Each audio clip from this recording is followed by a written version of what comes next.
Hi ಎಲ್ರಿಗೂ, welcome to my channel. ನನ್ನ YouTube ಚಾನಲ್ನ ಫಸ್ಟ್ ವಿಡಿಯೋ ಇದು. ನಾನು ಈ ಚಾನಲಲ್ಲಿ ಪ್ಲೇಸ್ಗಳ ಬಗ್ಗೆ ಹೇಳ್ತೀನಿ. ಅಂದರೆ ನಾನು ಯಾವ್ಯಾವ ಪ್ಲೇಸ್ಗೆ ಹೋಗ್ತೀನೋ ಹೊಸ ಹೊಸ ಪ್ಲೇಸ್ಗಳು ವಿಡಿಯೋ ಮಾಡಿ ನಿಮಗೂ ಹಾಕ್ತೀನಿ. ನೀವು ನೋಡಿ, ನೀವು ಹೋಗ್ಬಿಟ್ಟು ಬನ್ನಿ.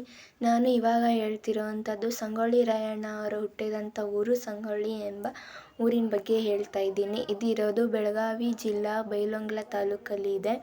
ಇಲ್ಲಿ ಪಾರ್ಕ್ ಇದೆ. ಆ ಪಾರ್ಕ್ ಒಳಗಡೆ ಗೊಂಬೆಗಳನ್ನ ಅಂದರೆ ಸಂಗೊಳ್ಳಿ ರಾಯಣ್ಣನವರ ಜೀವನದ ಪ್ರತಿಯೊಂದು ಘಟ್ಟಗಳು ಇಲ್ಲಿದೆ. ಅವ್ರು ಹುಟ್ಟಿದಿಂದ ಅವ್ರ ಮರಣದ ತನಕ ಮತ್ತು ಮರಣ ನಂತರ ಅವರ ಕುಟುಂಬದವರು ಮಾಡಿದಂಥ ಪ್ರತಿಯೊಂದು ಕಾರ್ಯಗಳ ಬಗ್ಗೆಯೂ ಸಹ ಇಲ್ಲಿದೆ. ಇಲ್ಲಿ ನೋಡ್ತಿದ್ದೀರಾ, ಅವರ ಸ್ಟ್ಯಾಚ್ಯೂ ಇದೆ. ಇದು ಆಚೆ ತುಂಬ ನೇಚರ್ ಕೂಡ ತುಂಬಾ ಚೆನ್ನಾಗಿದೆ. ಒಳಗಡೆನೂ ಕೂಡ ತುಂಬಾ ನೀಟಾಗಿಟ್ಟಿದ್ದಾರೆ. ಆ ಪ್ಲೇಸ್ನ ಎಲ್ಲ ವ್ಯವಸ್ಥೆ ಕೂಡ ಒಳಗಡೆ ಇದೆ. ಇಲ್ಲಿ ನೋಡ್ತಿದ್ದೀರಾ ಅಲ್ವಾ, ಆಚೆ ಕೋಟೆ ಹೇಗೆ ಕಾಣಿಸ್ತಿದೆ ಅಂತ. ಸೇಮ್ ಹಳೆ ಕಾಲದ ಕೋಟೆ ಥರನೇ ಕಾಣಿಸ್ತಾ ಇದೆ. ನನಗಂತೂ ತುಂಬಾ ಇಷ್ಟ ಆಯಿತು ಈ ಪ್ಲೇಸು. ನಾವು ಒಳಗಡೆ ಹೋಗ್ತಿದ್ದಂಗೆ ನಮಗೆ ಫಸ್ಟ್ ಸಿಗೋದೇ ಒಂದು ಅರಮನೆ. ಈ ಅರಮನೆಯಲ್ಲಿ ಮಂತ್ರಿಗಳೆಲ್ಲ ಹೇಗೆ ಕೂತಿರ್ತಾರೋ ಹಾಗೆ ಗೊಂಬೆಗಳು ಇದ್ದಾವೆ. ಗೊಂಬೆಗಳನ್ನ ನೋಡ್ತಿದ್ರೆ ಸೇಮ್ ನಿಜವಾಗ್ಲೂ ಮನುಷ್ಯರೇ ಇದ್ದಾರೇನೋ ಅನ್ನೋ ಫೀಲಿಂಗ್ ಬರುತ್ತೆ. ಒಳಗಡೆ ಆ ಬಾಗ್ಲಿಗೆ ಮಾಡಿರೋ ಡಿಸೈನ್ ಆಗಿರ್ಬೋದು, ಮನೆ ಮಾಡಿರೋ ಅಂಥ ಡಿಸೈನ್ ಸೇಮ್ ಹಳೆ ಕಾಲದ ಅರಮನೆಗಳು ಹೇಗಿದ್ವು ಹಾಗೆ ಡಿಸೈನ್ಸ್ ಎಲ್ಲ ಮಾಡಿದ್ದಾರೆ ನೋಡಿ. ಬಾಗಿಲು ಡಿಸೈನ್ ಎಲ್ಲ ಎಷ್ಟು ಚೆನ್ನಾಗಿದೆ ಅಂತ.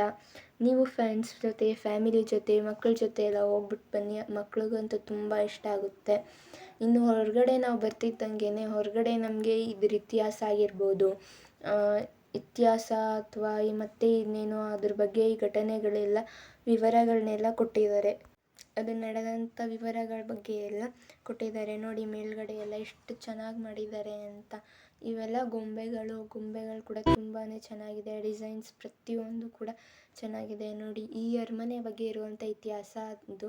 ಇನ್ನು ಇದು ನಮ್ಮ ಕಿತ್ತೂರು ರಾಣಿ ಚೆನ್ನಮ್ಮನವರ ಸೆರೆ ಹಿಡಿದಾಗ ಜಂಗಮ ವೇಷದಲ್ಲಿ ಸಂಗೊಳ್ಳಿ ರಾಯಣ್ಣನವರು ಅವರ ಜೊತೆ ಮಾತನಾಡುತ್ತಿರುವಂಥ ಸಂದರ್ಭ ಇದು. ಅದನ್ನು ಕೂಡ ಎಷ್ಟು ಚೆನ್ನಾಗಿ ವಿವರಿಸಿದ್ದಾರೆ ಅಂತಂದರೆ ಅಷ್ಟು ಚೆನ್ನಾಗಿದೆ.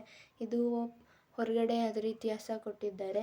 ಇನ್ನು ಇದು ಗುಹೆ ಅಂದರೆ ರಾಯಣ್ಣನವರಾಗಿರಲಿ ಅಥವಾ ಅವರ ಸ್ನೇಹಿತರಾಗಿರಲಿ ಕತ್ತಿ ಮಸಿಯೋಕ್ಕೆ ಮತ್ತು ಬುಲೆಟ್ಗಳನ್ನೆಲ್ಲ ತಂದಿಟ್ಕೊಳ್ಳೋಕ್ಕೆ ಈ ಗುಹೆನ ಯೂಸ್ ಮಾಡ್ತಿದ್ರು. ನಾನು ಇದನ್ನ ಪೂರ್ತಿ ತೆಗ್ದಿಲ್ಲ. ಇನ್ನು ಇದು ಬಂದು ನಮ್ಮ ಸಂಗೊಳ್ಳಿ ರಾಯಣ್ಣನವರು ಮತ್ತು ಅವರ ಸ್ನೇಹಿತರು ಗೆರಿಲ್ಲಾ ಯುದ್ಧ ಮಾಡ್ತಿರ್ತಾರೆ ಆ ಸಂದರ್ಭ ಇದು. ಅದನ್ನೂ ಕೂಡ ಇಲ್ಲಿ ತುಂಬಾ ಚೆನ್ನಾಗಿ ಮಾಡಿದ್ದಾರೆ. ಇನ್ನು ಅಲ್ಲಿ ಇರೋವಂಥ ಮನೆ ಬ್ರಿಟಿಷವರ ಕಚೇರಿ. ನೆಕ್ಸ್ಟು ಇನ್ನೂ ಇದು ಮಾರುಕಟ್ಟೆ ಅಂತೂ ತುಂಬಾ ಚೆನ್ನಾಗಿದೆ. ಇಲ್ಲಿರುವಂಥ ತರಕಾರಿಗಳ ಚಿತ್ರಣ ಆಗಿರ್ಬೋದು, ಅಲ್ಲಿ ಪ್ರತಿಯೊಂದು ಬೇಳೆಕಾಳುಗಳಾಗಿರ್ಬೋದು ತುಂಬಾ ಚೆನ್ನಾಗಿದೆ. ನೋಡೋಕೆ ಮಾತ್ರ ರಿಯಲಿಸ್ಟಿಕ್ ಆಗಿದೆ. ಇದರ ಇತಿಹಾಸ ಏನಿಲ್ಲ, ಸಂಗೊಳ್ಳಿ ರಾಯಣ್ಣನವರ ಕಾಲಿಗೆ ಗುಂಡು ತಗುಲುತ್ತೆ. ಆ ಗುಂಡು ತಗುಲಿದವನನ್ನು ಸಾಯಿಸೋಕ್ಕೆ ಅಂತ ಸಂಗೊಳ್ಳಿ ರಾಯಣ್ಣ ಹೋಗ್ತಿರ್ತಾನೆ. ಆ ಸಂದರ್ಭನ ತುಂಬಾ ಚೆನ್ನಾಗಿ ಇಲ್ಲಿ ಚಿತ್ರಣ ಮಾಡಿದ್ದಾರೆ. ತುಂಬಾ ಚೆನ್ನಾಗಿದೆ, ನೋಡೋಕ್ಕೆ ರಿಯಲಿಸ್ಟಿಕ್ ಆಗಿದೆ. ಇನ್ನು ನೆಕ್ಸ್ಟ್ ಬರೋದು ಸಂಗೊಳ್ಳಿ ರಾಯಣ್ಣನವರ ಮಾಡಿದ್ದಂತಹ ಯುದ್ಧ ಆಗಿರ್ಬೋದು, ಏನೇ ಆಗಿರ್ಬೋದು, ಅದು ಮುಗಿದ ನಂತರ ಈ ಬ್ರಿಟಿಷವರೆಲ್ಲ ಮನೆ ಮೇಲೆ ಗುಂಡಾರಿಸ್ತಾ ಇರ್ತಾರೆ.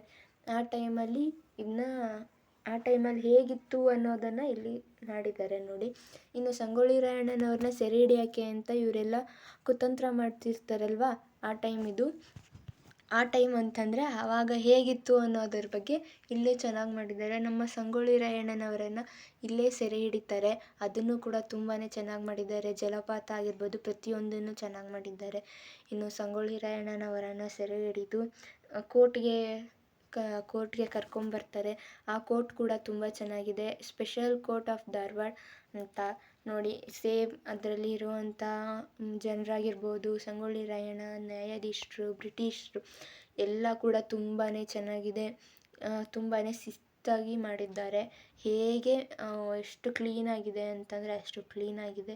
ಒಂಚೂರು ಡಿಸಪಾಯಿಂಟ್ ಆಗೋಲ್ಲ ನಿಮಗೆ ಇಲ್ಲಿ ಹೋಗಿ ಬಂದರೆ, ಅಷ್ಟು ನೀಟಾಗಿ ಕೂಡ ಇಟ್ಟಿದ್ದಾರೆ.